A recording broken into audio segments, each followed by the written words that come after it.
So I decided to start my own firm because I wanted, well, first of all, I wanted the freedom of having my own schedule and my own projects. And I also wanted to be designing what I wanted to design instead of always having to be designing it the way that somebody else wanted.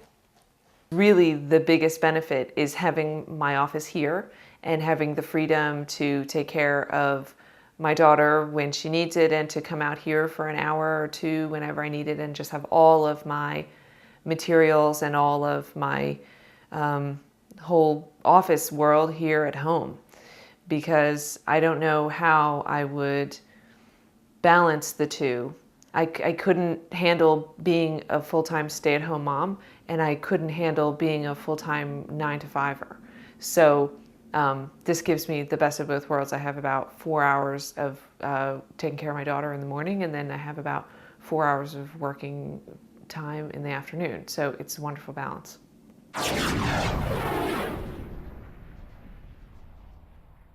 In my mind, it was a combination of being good at math and being good at art.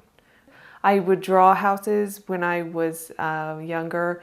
I remember going on a vacation with my family that I was all the way in the back of the station wagon and I had my graph paper and I would design these crazy houses.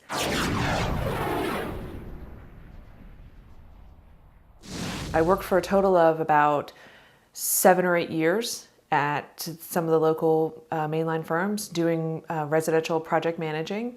And after that time, I had gotten my license. I had gotten all the experience that I needed to get. And I realized that the time was right for me to move out on my own.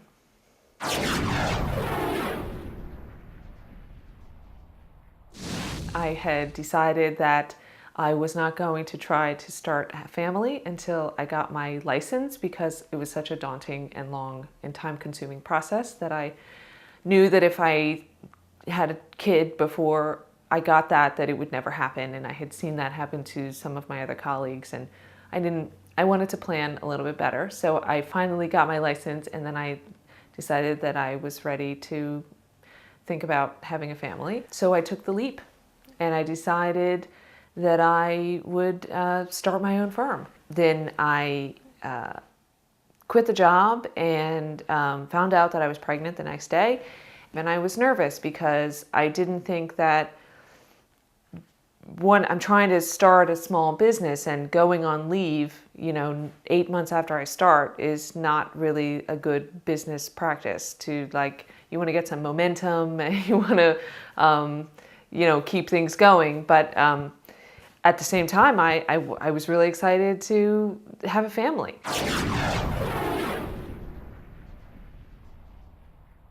I only work about 20 hours a week. That's plenty for me. I don't need to do any more than that. I don't feel the need to work more or to burden myself with more projects. I try to be pretty realistic about the timelines that I offer to my clients. So if a new person calls and I'm backed up a couple of months, which I am right now, I have to say, I would love to work with you. Your project sounds really interesting, but I'm backed up right now. I can't start for a couple of months. Whereas one of the things that I witnessed in some of the places where I worked before was making unrealistic promises. So when I started working for myself, I told myself that I would not make those unrealistic promises to my clients because it always resulted in disappointment.